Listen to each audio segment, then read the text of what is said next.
तो हमारी पोयम यहाँ तक पहुंच गई थी। इन्वर्टेड कॉमर्स में बेटा मैंने लिखा हुआ है और ब्यूटी डैश डैश करके व्हाट इज अनसेड। तो इसका मीनिंग क्या है? The road side stand also offer the pleasure of rest at a beautiful mountain landscape, but the passers by accuse का मतलब blame that the place was ruining का मतलब destroying the beautiful scene around it। तो वहां पे बैठ के rest नहीं कर रहे, माउंटेन सीन को नहीं देख रहे, पर ब्लेम कर रहे हैं कि तुमने अपना रोड साइड स्टैंड बना के, ये ढाबा बना के सीनरी डिस्ट्रॉय कर दी। The poet advises such people that they have the money but they are mean and selfish. इन लोगों के पास पैसे हैं पर ये मीन और सेल्फिश हैं। They do not share it with the country people, country मतलब village people. The rustics also मतलब the villagers trust that their rich brothers in the city would come to their help.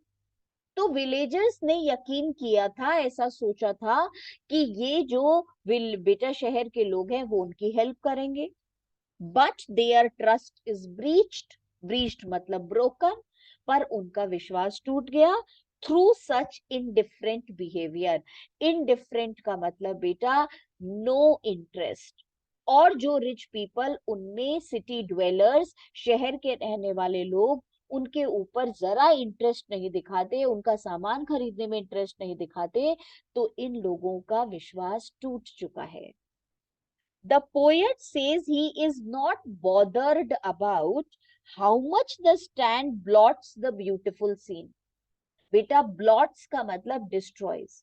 और ये poet कहता है उसको इस बात की चिंता नहीं है कि सीन कितना डिस्ट्रॉय हुआ है। He is deeply hurt by the unexpressed feelings of these stand owners। और बेटा जो ज्यादा दुख हो रहा है पोएट को, वो इस बात पे हो रहा है कि उनकी फीलिंग्स जो है वो भी अनएक्सप्रेस्ड हैं। वो बेचारे सहन कर रहे हैं, बोल भी नहीं पा रहे हैं। Although the country people say nothing, but their silence speaks volumes। Volumes मतलब large quantity। वो मुंह से कुछ नहीं बोल रहे पर उनकी आंखें बहुत कुछ बता रही हैं। About the hurt caused by the cold attitude of the city people towards them। जो सिटी पीपल का इनसेंसिटिव एटीट्यूड है उसके बारे में उनकी आंखें बता रही हैं, वो बहुत हर्ट है। Why keep your money and go along, इस लाइन में एपोस्ट्रॉफ यूज हुआ है। एपोस्ट्रॉफ आपको पता ही है, जब हम उससे बात करते हैं जो हमारे सामने नहीं है। ट्रस्टिंग सॉरो में ऑक्सीमोरोन यूज हुआ है, two opposite words written together. आज जो मैंने पीडीएफ भेजा है बेटा वो निकालो और उसमें से हम आगे का पढ़ेंगे, फिर हमारा ये खत्म होगा। सिटी मनी का मतलब है, city money refers to the money which the city people have earned through industries and business. ये क्वेश्चन भी वो पूछते हैं, सिटी मनी का मतलब क्या है? तो सिटी मनी का मतलब है वो पैसा जो सिटी पीपल ने कमाया है from the industries. The village people also seek, बेटा सीक का मतलब try to experience the money holding in their hands. वो भी चाहते हैं कि पैसा उनके हाथ में भी आए, extra money. They also wish to live a better life and to alleviate their sufferings. Alleviate का मतलब finish, end. The country folk believe that if some money from the cities flows into their hands, they could enjoy better living standards. The luxurious life which is projected, shown as a dream world in the movies. और बेटा वो भी चाहते हैं कि उनकी भी lifestyle अच्छी हो जैसी मीडिया में दिखाई जाती है। The poet then blames the ruling political party for the plight of the poor। plight मतलब पुअर कंडीशन। पोएट ब्लेम करता है कि ये सारी की सारी बेटा जो गलती है वो पॉलिटिकल पार्टीज की है। This is because the party in power promises better living conditions for these rustics in their manifestos. Manifestos तो आपको पता ही है, वो जो घोषणा पत्र होता है पॉलिटिकल पार्टीज का, उसमें बहुत बड़ी बड़ी बातें करते हैं during election campaign. However, once the party gains power, these promises are बेटा forgotten. और फिर हम इनका भूल जाते हैं promises. The speaker also remarks that he has heard in the news that all the poor people would be drawn out of their poverty. अब book में ये वाली जो लाइन्स है, it is in the news that all these pitiful kin are to be bought out and mercifully gathered in to live in villages next to the theater and store where they won't have to think for themselves anymore. बेटा ये वाली lines का meaning है, they will also be able to taste the urban comforts. तो आजकल news में आ रहा है कि सिटी के कंफर्ट्स अब ये विलेजर्स भी इंजॉय कर पाएंगे. ऑफ हैविंग अ थिएटर होगा एंड अ स्टोर.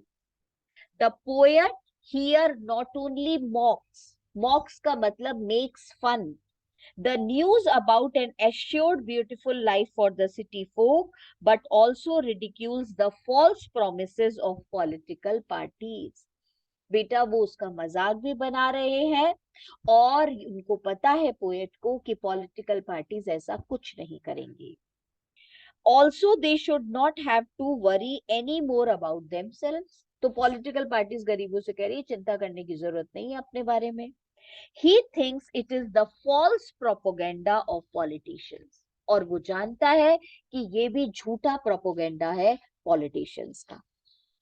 पिटिफुल किन, इस वर्ड का मतलब है the poor people who are akin to one another in poverty. Akin का मतलब रिलेटिव. गरीबी में ये सब रिश्तेदार हैं. पिटिफुल मतलब इन पॉवर्टी और बेटा किन का मतलब they are relatives. The crooked politicians. अब हम किसका explanation पढ़ रहे हैं? While greedy good doers, beneficent beasts of prey, swarm over their lives, metaphor use हुआ है, enforcing benefits, जबरदस्ती का फायदा दिखा रहे हैं, that are calculated to soothe them out of their wits, and by teaching them how to sleep, they sleep all day. Destroy their sleeping at night the ancient way. तो यहां तक का बेटा explanation है. The crooked politicians and the capitalists are referred as greedy good doers and beneficent beasts of prey. This is because they pose as benefactors of the poor people but are actually greedy for power and pelf. Pelf मतलब money.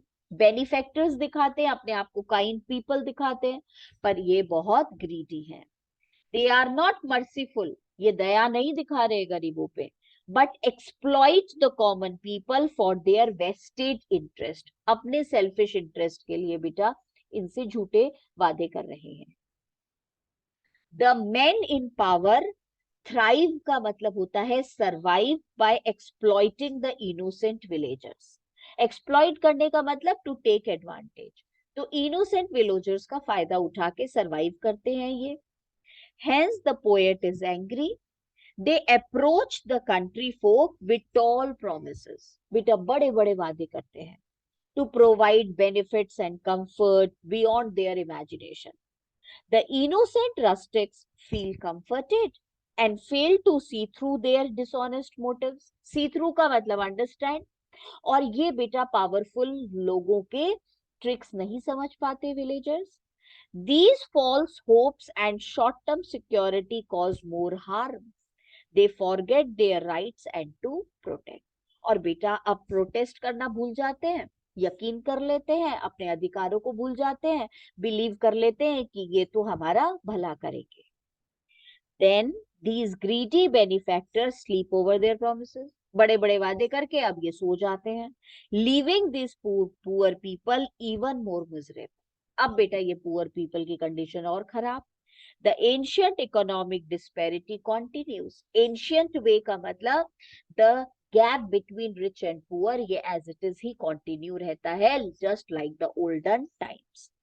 बेटा oxymoron और alliteration दोनों use हुए हैं greedy good doers and beneficent beast of prey में, दो poetic devices use हुए। अब हम पोएम खत्म करेंगे। लाइन्स है बेटा, sometimes I feel myself I can hardly bear. Poet कहता है कि मुझे कभी कभी लगता है, आई कैन हार्डली, हार्डली का मतलब नॉट एट ऑल, बियर का मतलब tolerate the thought of so much childish longing in when. इस वाले स्टैंजा में चाइल्डिश लॉन्गिंग वर्ड, इतना इसका मीनिंग पूछेंगे पूछो मत। जैसे बेटा लास्ट इसमें स्टैंजा में इन्होंने हमसे मीनिंग पूछा था सिटी मनी का, वैसे ही ये line the thought of so much childish longing in when, ये बहुत इंपॉर्टेंट है।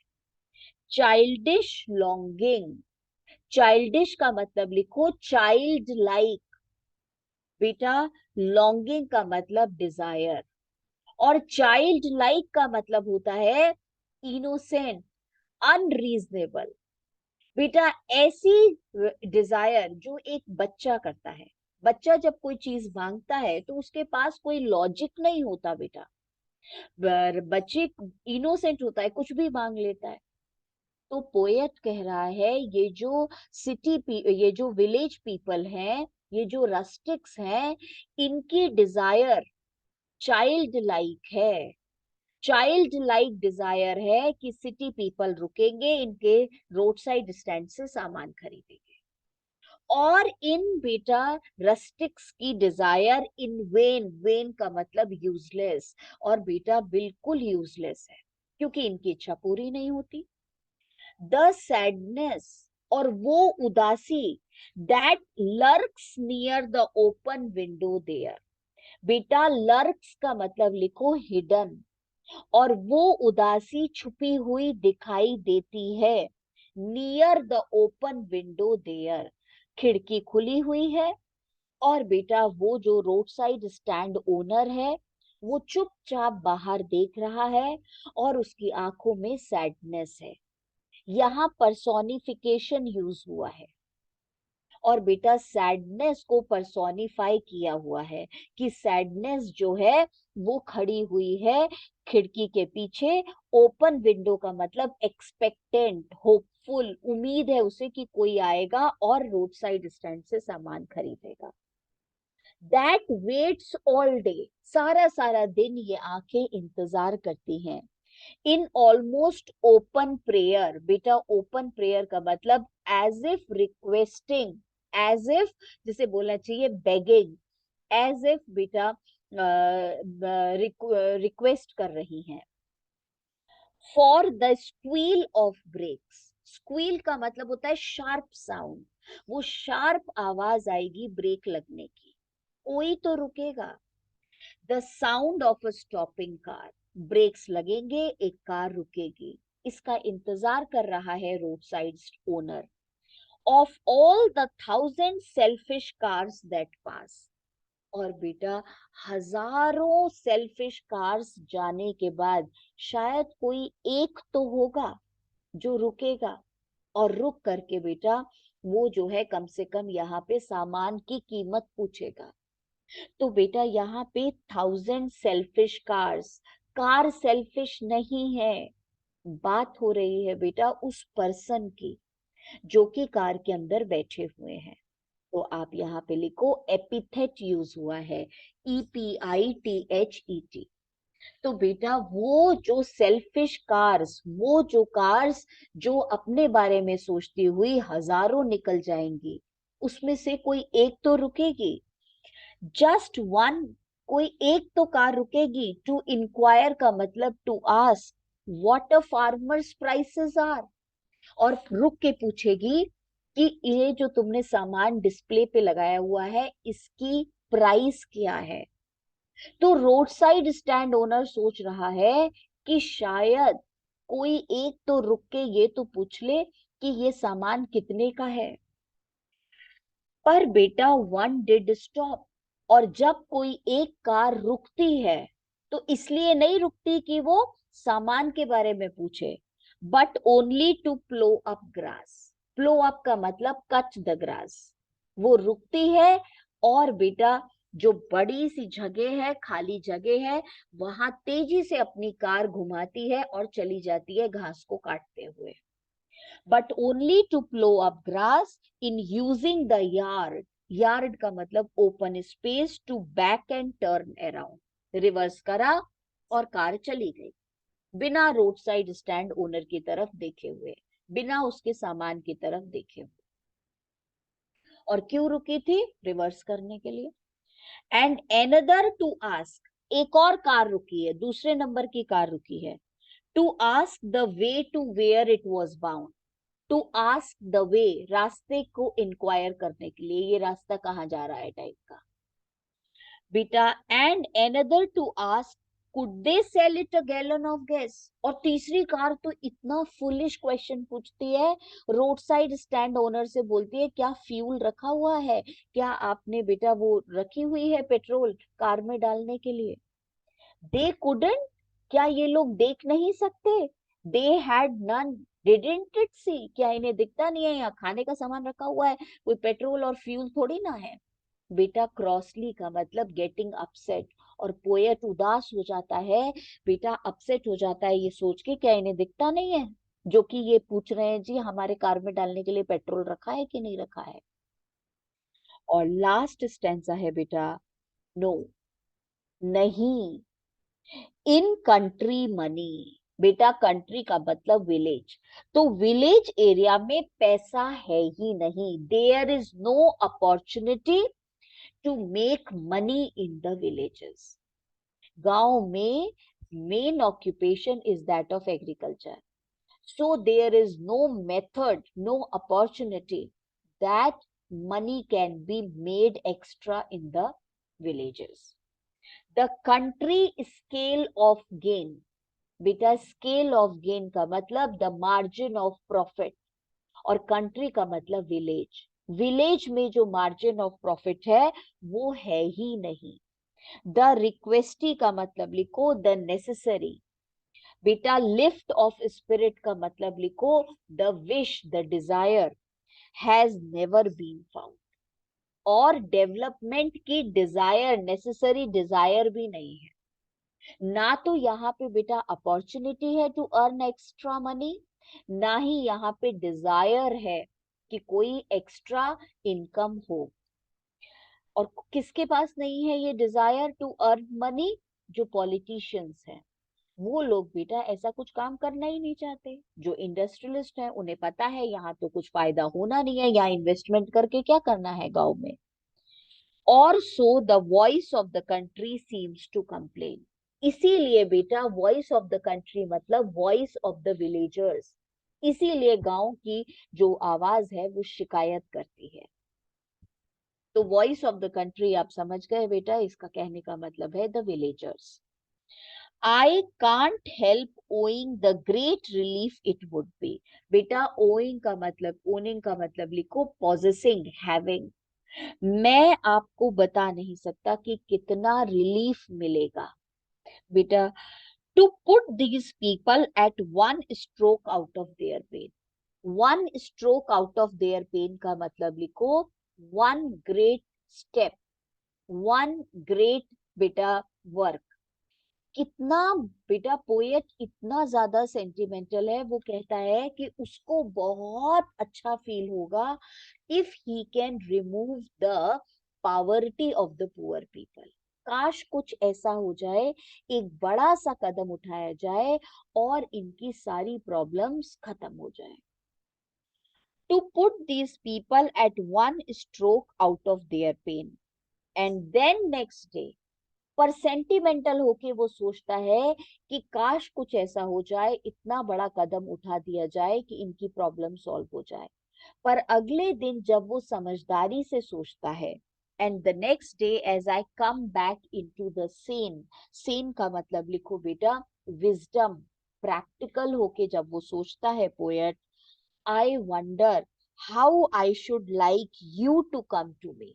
बेटा यू का मतलब पुअर पीपल, मैं तुम लोगों से कैसे कहूं कि तुम मेरे पास आओ। And offer to put me gently out of my pain, और मुझे मेरे पेन से बेटा दूर करो। क्योंकि पावर्टी में देख के विलेजर्स को दुख पोएट को हो रहा है, और पोएट सोचता है कि कौन सा ऐसा कदम उठाया जाए that the villagers should be out of their pain। और बेटा वो कौन सा सजेशन इन्हें दिया जाए ताकि villagers will be always out of the pain. और बेटा ये जो है माई पेन का मतलब हो गया the poet is extremely unhappy about the condition of the poor village people. तो वो उसे अपना दर्द बता रहा है। ठीक है, नोट्स भेज रही हूँ बेटा, इसके आगे की हम पोएम कर लेते हैं, उसके बाद फिर इसके एक्सट्रैक्ट्स होंगे। एंड